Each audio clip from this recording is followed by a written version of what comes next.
Let us discuss the another concept of Newton's law of motion. That is the concept of momentum. What do you understand by dear momentum? होता क्या है? देखो, आप पहले momentum से पहले एक बात बताओ. जैसे आपके पास दो बॉल है, एक क्रिकेट की बॉल है, ठीक है, और एक टेनिस बॉल. आपको पता है क्रिकेट की बॉल क्या होती है बेटा? भारी होती है. किससे? टेनिस बॉल से. तो बेटा देखो, अगर टेनिस बॉल और क्रिकेट बॉल को दोनों को हमने क्या किया, सेम स्पीड से क्या कर दिया बेटा? फेंका. तो हमें कौन सी बॉल को ज्यादा फोर्स लगाना पड़ेगा रोकने के लिए? ऑब्वियस सी बात है, बिकॉज टेनिस वॉलीबॉल क्या होती है? हल्की होती है, तो उसको रोकने के लिए हमें कम फोर्स लगाना पड़ेगा. और जो क्रिकेट वाली बॉल होती है वो हैवी होती है, उसको ज्यादा फोर्स लगाना पड़ेगा. ओके, जैसे आप देख रहे हो टेनिस वाला प्लेयर क्या लगा रहा है, ये भी फोर्स लगा रहा है. और यहाँ पे देख रहे हो एक पर्सन को इंजरी हो गई है. किसकी? कौन सी बॉल लगी? क्रिकेट की बॉल लगने से इसको क्या हो गई? इंजरी हो गई है. ओके, तो अब हमने क्या कंक्लूड किया कि बेसिकली हमने कंक्लूड क्या किया कि force required to stop a moving body, जो स्टॉप मूविंग बॉडी को रोकने के लिए वो किस पे डिपेंड कर रहा है? उसके मास पे डिपेंड कर रहा है. क्योंकि अभी हमने कहा क्रिकेट वाली बॉल का मास ज्यादा होगा किससे? टेनिस वाली बॉल से. ओके, और अगर हम एक और एग्जांपल लेके चलें कि हमने कहा कि अगर हमने दो बॉल हैं, दो क्रिकेट की बॉल ली, ओके, मतलब सेम मास की. अगर हमने सेम मास की बॉल ली पर दोनों को डिफरेंट स्पीड से क्या किया? वेलोसिटी से थ्रो कर दिया. अब हम क्या देखते हैं? अब किसके ऊपर फोर्स ज्यादा लगा होगा बेटा? जो ज्यादा तेज चलेगी उसके ऊपर फोर्स ज्यादा लगेगा. तो इसका हमें जो ज्यादा फोर्स क्या इस पे लगेगा? जो ज्यादा तेज चल रही है बेटा, तो स्टॉप करना है अगर हमें दोनों बॉल को, तो ज्यादा फोर्स किस पे लगाना पड़ेगा? जो तेज चल रही है. इसका मतलब लेस फोर्स किसको लगाना पड़ेगा? जिसमें कम स्पीड चल रही है. तो हमने क्या कंक्लूजन निकाला इससे कि अगर कोई बॉडी चल रही है, कोई सेम मास की बॉडी चल रही है और डिफरेंट वेलोसिटी से चल रही है, तो जिसकी वेलोसिटी ज्यादा होगी उसको ज्यादा फोर्स लगाना पड़ेगा. तो इट मीन्स हमें ये भी कंक्लूजन पता लगा कि जो फोर्स रिक्वायर्ड है उसको रोकने के लिए किसी भी मूविंग बॉडी को, वो किस पे डिपेंड करती है बेटा? वेलोसिटी पे भी डिपेंड करता है. और इसका मतलब हमें एक क्वांटिटी ऑफ मोशन पता लग गई. जो कोई भी बॉडी मूव करेगी, अगर बॉडी मूव करेगी तो उसका मास भी होगा बेटे और उसकी वेलोसिटी भी होगी. मतलब कोई भी बॉडी है, अगर वो बॉडी मूव कर रही है, इसका मतलब उस बॉडी का मास भी है और उस बॉडी की वेलोसिटी भी है. तो हमने एक कंक्लूजन क्या निकाला? एक टर्म निकाली, इसको बोलते हैं मोमेंटम. क्या बोलते हैं बेटा? मोमेंटम. तो मोमेंटम क्या कहता है? किसी भी बॉडी का मोमेंटम क्या होता है? Momentum of the body is defined as the product of its mass and velocity. तो हमने एक टर्म बताई, जो टर्म किस पे डिपेंड करती है? दो फैक्टर्स पे डिपेंड करती है. एक तो बॉडी के मास पे और दूसरी के वेलोसिटी पे. That is represent by the letter P, that is equal to mass and velocity. So P stand for momentum, M stand for mass of the body and V stand for velocity of the body. अब देखो ये कैसी quantity है? It is a vector quantity. कैसी quantity है? तो vector quantity की direction होती है.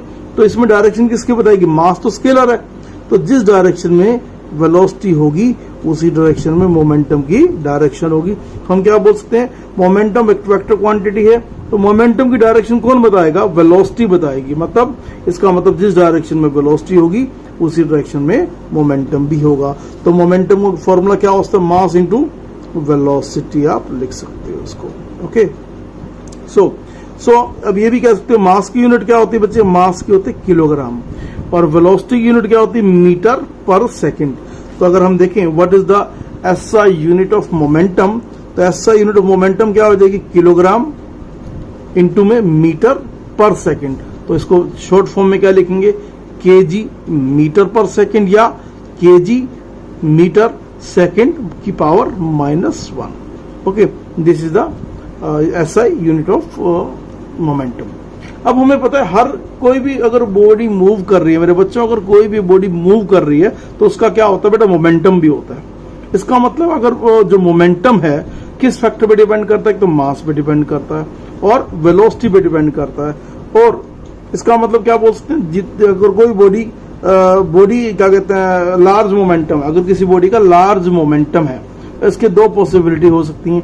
या तो उसका मास ज्यादा है ना, या उसकी वेलोसिटी ज्यादा है, या उसकी मास और वेलोसिटी दोनों ही ज्यादा है ना. अगर दोनों देखो, अगर किसी की बॉडी का मोमेंटम ज्यादा है, मोमेंटम जाने की पॉसिबिलिटी क्या हो सकती है? या तो बॉडी का मास ज्यादा है या बॉडी की वेलोसिटी ज्यादा है या मास और वेलोसिटी दोनों ही ज्यादा है। ओके, डाउट यार, देखो कुछ रियल लाइफ के, हम डेली लाइफ एवरीडे लाइफ के हम कुछ एग्जांपल डिस्कस करते हैं जिसमें लार्ज मोमेंटम एग्जिस्ट करता है। देखो बेटा, अगर हम देखें, अगर आप इस डायग्राम को ध्यान से देखो, इस डायग्राम में क्या दिखा रहा है बेटा, ये एक कराटे प्लेयर है, ठीक है। ये कराटे प्लेयर क्या कर रहा है, इन सभी टाइल्स को एक साथ तोड़ देगा। अब बताओ इतनी सारी टाइल को तोड़ने के लिए क्या करना पड़ेगा उस कराटे प्लेयर को। तो सिंपल सी बात है, अगर हम देखें, अब आप देखो कैसे, मतलब कैसे तोड़ेगा। हमें पता है कि कराटे प्लेयर ब्रेक कब कर सकता है, पूरी टाइल्स को, या जो स्लैब ऑफ आइस भी हो सकती है, एक ही शॉट में तोड़ देता है। देखो इसका मतलब क्या है, जो कराटे प्लेयर आपने देखा होगा, जैसे वो स्ट्राइक करता है किसके ऊपर बेटा, टाइल्स के ऊपर एक साथ, उसका पहली बात तो उसका हाथ काफी भारी होता है। ओके, दूसरा, और वो वेरी फास्ट भी क्या करता है, हिट करता है। एक तो हाथ बहुत भारी होना चाहिए, उसका मजबूत हाथ होगा, मतलब उसका मास तो हैवी है, और साथ साथ वो इतनी स्पीड से क्या करता है बेटा, हिट करता है किसके ऊपर, पाइल ऑफ टाइल्स के ऊपर, जिसकी वजह से उसका मोमेंटम क्या होता है, बढ़ जाता है। ओके, जिससे फास्ट, जितनी तेज वो हाथ को लाएगा, उतनी जितना तेज लाएगा उतनी कम टाइम में वो क्या करेगा, स्पीड क्या होगी इसकी, जीरो पर आएगी, तो उतना ही ज्यादा क्या लगेगा, उसके ऊपर फोर्स लगेगा, जिससे लार्ज फोर्स एक्सर्ट होगा और सारी की सारी टाइल्स क्या हो जाएंगी, ब्रेक हो जाएंगी। ओके, सिमिलरली इवन एक क्रिकेट बॉल, अगर आपको पता है इतनी भारी नहीं होती, बहुत ज्यादा भारी नहीं होती, फिर भी अगर आप उसको काफी हाई स्पीड से फेंको तो होता क्या है, कई बार उसका मोमेंटम इतना ज्यादा होता है, वो क्या करता है, बैट्समैन को हर्ट कर देते हैं, जिससे बैट्समैन को क्या करते हैं बेटा, जैसे कई बार बैट्समैन को बाउंसर क्या करती है, चोट, बाउंसर फास्ट आती काफी, तो हिट कर जाती है, जिससे बाउंसर को चोट भी, बाउंसर आने से बैट्समैन को चोट लग जाती है। ओके, और इवन यू कैन से, अगर कोई भी कार या बस काफी हाई स्पीड से चल रही है, अगर काफी हाई स्पीड से चल रही है, बिकॉज उसका मास क्या होता है बेटा, ज्यादा होता है। अगर उसका अगर मास ज्यादा होगा तो उसका मतलब उसका मोमेंटम भी ज्यादा होगा। इसका मतलब अगर उसके सामने कोई पर्सन आ गया तो वो काफी हाई स्पीड से क्या करेगी, हिट करेगी, और जो पैसेंजर आएगा उसको काफी चोट भी लग सकती है। तो इसके से हम ये कह सकते हैं, जितने भी रोड एक्सीडेंट्स होते हैं बेटा, अगर वो गाड़ियां बहुत तेज चल रही होंगी तो क्या होंगे बेटा, उनकी जो वर्स कंडीशन होगी कंपैरिजन टू जो गाड़ियां तेज चल रही होंगी। अगर एक्सीडेंट हो जाता है, मतलब अगर हाई स्पीड से कोई कार चल रही है, तो उस गाड़ी का जो कंडीशन क्या होगी, ज्यादा वर्स होगी। और अगर एक्सीडेंट होता है, अगर गाड़ी की स्पीड क्या होगी, कम होगी, तो उसकी कंडीशन ज्यादा खराब नहीं होगी। ओके डियर, नाउ डियर देखो, अब हम मोमेंटम से रिलेटेड कुछ क्वेश्चंस करते हैं। जैसे आपके पास दो कंडीशन दे रखी है, एक एलिफेंट है जिसका मास है 2000 kg और वो किस स्पीड से आ रहा है, 5 मीटर पर सेकंड से, और एक बुलेट है जिसका मास है 0.02 kg और उसकी स्पीड है 400 मीटर पर सेकंड। देखिए इनका मोमेंटम ज्यादा किसका है। फर्स्ट केस में अगर निकाले, मोमेंटम का फॉर्मूला होता है, तो जैसे मोमेंटम क्या हो जाएगा, मास इंटू वेलोसिटी। एलिफेंट वाले केस में मास कितना है, 2000 kg, वेलोसिटी कितनी है, 5, तो ये हो जाएगा बेसिकली 1000 kg, क्या हो जाएगा, 1000 kg मीटर पर सेकेंड। अगर हम बात करें बुलेट का मास देखें, तो बुलेट का मास भी क्या होगा, मोमेंटम होता है मास इंटू वेलोसिटी। मास कितना है, 0.02, ओके, वेलोसिटी कितनी है, 400, तो यहां से क्या आएगा, 2/100 इंटू 400, 0 से 0 कैंसिल, तो वी गेट 8 kg मीटर पर सेकेंड। अब आप देखो इनमें से किसका मोमेंटम ज्यादा है, इसका बेटा मोमेंटम किसका ज्यादा है, एलिफेंट का ज्यादा है, बिकॉज इसका मास ज्यादा है। इसका मास क्या है, कम, और वेलोसिटी देखो 400, फिर भी इसका मोमेंटम क्या है, कम। और देखो Newton second law of motion में देखो क्या होता है, जब आपके पास कोई भी दो बॉडीज हैं, जैसे मान के चलो एक लाइटर बॉडी है और एक हैवियर बॉडी है, अगर हमने दोनों बॉडी पे क्या लगाया, सेम फोर्स लगा दिया, ओके, अब सेम टाइम में सेम फोर्स लगाएंगे तो क्या देखेंगे, जो लाइटर बॉडी होगी बेटा, जो लाइटर बॉडी होगी वो क्या जाएगी, बहुत तेज जाएगी, हाई स्पीड से जाएगी, और जो हैवियर बॉडी होगी वो कम स्पीड से जाएगी। बिकॉज जो लाइटर बॉडी होगी बट जो मोमेंटम गेन करेगी, अगर हम मान के चलें कि लाइटर वाली बॉडी तेज जा रही है और हैवियर वाली बॉडी स्लो जा रही है, अगर लेट अस सपोज दोनों का मोमेंटम सेम हो, दोनों का मोमेंटम सेम हो, तो हम क्या रिलेशन निकालेंगे फोर्स के और मोमेंटम के बीच में। तो इसी कॉन्सेप्ट को हमने अप्लाई किया न्यूटन का सेकंड लॉ ऑफ मोशन, क्योंकि फर्स्ट लॉ में क्या कहा था, if a body at rest will remain at rest, if a body is in motion will continue in motion. जब तक कोई फोर्स नहीं लगाओगे तो उस पर कोई फर्क नहीं पड़ेगा, बट जब आप फोर्स लगाओगे तो होगा क्या। तो हमने कहा न्यूटन का सेकंड लॉ कहता है बच्चों, जब आप किसी बॉडी पे फोर्स लगाओगे तो उसके मोमेंटम में क्या आएगा, चेंज आएगा। क्या आएगा, उसके मोमेंटम में चेंज आएगा। तो चेंज ऑफ मोमेंटम जितना होगा, जितना मोमेंटम में चेंज होगा, वो किसके डायरेक्टली प्रोपोर्शनल होगा, अप्लाइड फोर्स के होगा।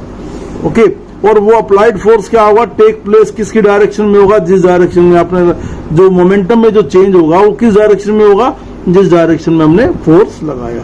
या इसको ऐसे भी कह सकते हैं, the rate of change of momentum, the rate of change of momentum can be obtained by dividing the, या rate of change of momentum कह दो, या change in momentum per unit time भी कह दो, एक ही बात होती है उसको। सो न्यूटन का सेकंड लॉ कैसे लिखते हो, change in momentum upon time taken. हमने क्या एग्जांपल क्या लिया, देखो इसका एग्जांपल लिया हमने, कहा कंसीडर एक बॉडी, इसका मास m है। ओके, इसकी इनिशियल वेलोसिटी कितनी है, u। ओके, अगर किसी बॉडी का मास m है, इनिशियल वेलोसिटी u है, तो इसका मतलब इसका इनिशियल मोमेंटम कितना हो गया बेटा, mu हो गया। ओके, अब हमने इसके ऊपर क्या लगा दिया, फोर्स लगा दिया। जैसी बॉडी पे फोर्स लगाएंगे, t टाइम लगा हमारे को फोर्स लगाने में, जिसकी वजह से फाइनल वेलोसिटी कितनी होगी, इसकी v हो गई। ओके, अब फाइनल वेलोसिटी के अंदर फाइनल मोमेंटम कितना हो गया, mu हो गया, mv हो गया। So what is the change in momentum, my dear. Change in momentum का मतलब क्या होता है, फाइनल माइनस इनिशियल। अब इसको होने में कितना टाइम लगा, t। तो न्यूटन का सेकंड लॉ कहता है फोर्स जो होगा किस पे डिपेंड करता है, अभी कहा था directly proportional to the rate of change of momentum is directly proportional to force. तो f is directly proportional to change in momentum upon time. Okay, अब इन दोनों में कॉमन क्या है बेटा, m कॉमन है, तो m कॉमन निकाल लिया, तो क्या बच गया, v minus u by t. Okay, but आपको पता है v minus u by t क्या होता है बेटा, इसको हम क्या बोल सकते हैं बेटा, change in velocity with time, जिसको क्या बोलते हैं बेटा, एक्सेलरेशन बोलते हैं। क्या बोलते हैं बेटा, एक्सेलरेशन। तो इसको v minus u by t को हम क्या लिख देंगे बेटा, a। तो इसकी जगह हमने पूरा क्या लिख दिया बेटा, a। f is directly proportional to m into a। Because ये अगर हम न्यूटन के फर्स्ट लॉ की इक्वेशन देखें, v इज इक्वल टू होता है u प्लस ए टी होता है ना, तो इसको ऐसे लिखते हैं v minus u is equal to a t, और तो a की वैल्यू क्या हो जाएगी, v minus u by t. So v minus u को हमने क्या लिख दिया बेटा, a। तो इससे क्या पता लगा, जो फोर्स एक्टिंग कर रहा है बॉडी के ऊपर, वो किसके डायरेक्टली प्रोपोर्शनल हो गया बेटा, प्रोडक्ट किसका प्रोडक्ट है बेटा, mass of the body and acceleration produce in the body. So और जो फोर्स किसकी डायरेक्शन में लग रहा है, under the action of force, और उसी डायरेक्शन में लग रहा है बेटा जिस डायरेक्शन में एक्सेलरेशन लग रहा है। तो अगर देखो तो एक और डेफिनेशन क्या आई न्यूटन सेकंड लॉ की, ये कह सकते हो जब F इज इक्वल टू हमने m में लिखा, तो इससे ये पता लगा बेटा जो फोर्स है, न्यूटन का सेकंड लॉ ये कहता है कि जो एक रिलेशनशिप आ गई किसके बीच में, फोर्स और एक्सेलरेशन के बीच में। मतलब जब आप किसी बॉडी पे फोर्स लगाओगे तो उसके अंदर क्या पैदा हो जाएगा बेटा, एक्सेलरेशन भी साथ साथ हो जाएगा। सो जो एक्सेलरेशन पॉजिटिव भी हो सकता है बेटा, एक्सेलरेशन नेगेटिव भी हो सकता है। सो आप ये कह सकते हैं बेटा न्यूटन का सेकंड लॉ ये आल्सो एक और रिलेशन बताता है, that is you can say is also known as the product of mass and acceleration, और you can say F is equal to m a. Okay, और इससे एक और चीज क्लियर होती है बेटा, अगर आप इस फॉर्मूले में देखो कि अगर एक्सेलरेशन को आप ये भी लिख सकते हो F by m, acceleration is also equal to F by m। अब ध्यान से देखो बेटा, इस रिलेशन से क्या पता लग रहा है कि एक्सेलरेशन प्रोड्यूस जो होगा बॉडी का किस पे डिपेंड करता है, फोर्स के ऊपर। एक्सेलरेशन डायरेक्टली प्रोपोर्शनल किसके बेटा, फोर्स की, और इनवर्सली प्रोपोर्शनल कितने हैं, यहां से देखो ना, एक्सेलरेशन डायरेक्टली प्रोपोर्शनल है फोर्स की, और एक्सेलरेशन इनवर्सली प्रोपोर्शनल किसके, मास के। मतलब जितना बॉडी का मास ज्यादा होगा एक्सेलरेशन कम होगा। तो एक्सेलरेशन प्रोड्यूस हम ये कह सकते हैं मास के इनवर्सली प्रोपोर्शनल है और फोर्स के डायरेक्टली प्रोपोर्शनल। इसका मतलब बेटा अगर बॉडी का मास डबल हो गया, अगर बॉडी का मास क्या हो गया डबल, तो एक्सेलरेशन हाफ हो जाएगा। अगर बॉडी का मास क्या हो गया हाफ, तो एक्सेलरेशन क्या हो जाएगा बेटा, डबल हो जाएगा, अगर फोर्स क्या लग रहा हो सेम।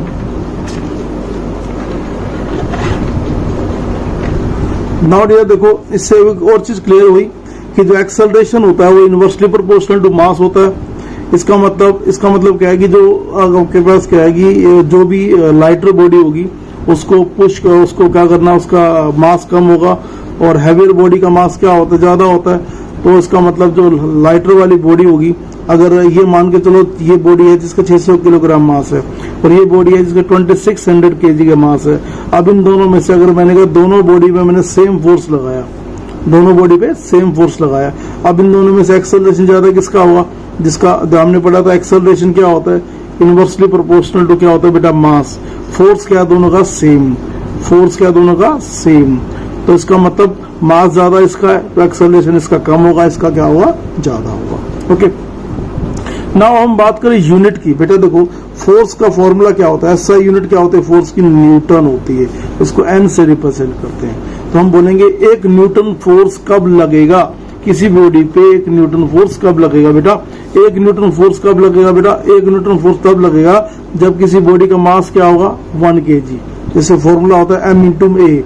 अगर किसी बॉडी का मास 1 kg है और उसका एक्सेलरेशन कितना है, 1 मीटर पर सेकंड स्क्वायर है, तो हम कह सकते हैं उस बॉडी के ऊपर फोर्स कितना लग रहा है, 1 न्यूटन। तो अगर मास 1 kg है और acceleration 1 metre per second square है तो फोर्स कितना है, 1 newton. So 1 newton is equal to 1 kg into 1 metre per second square. So this is the force in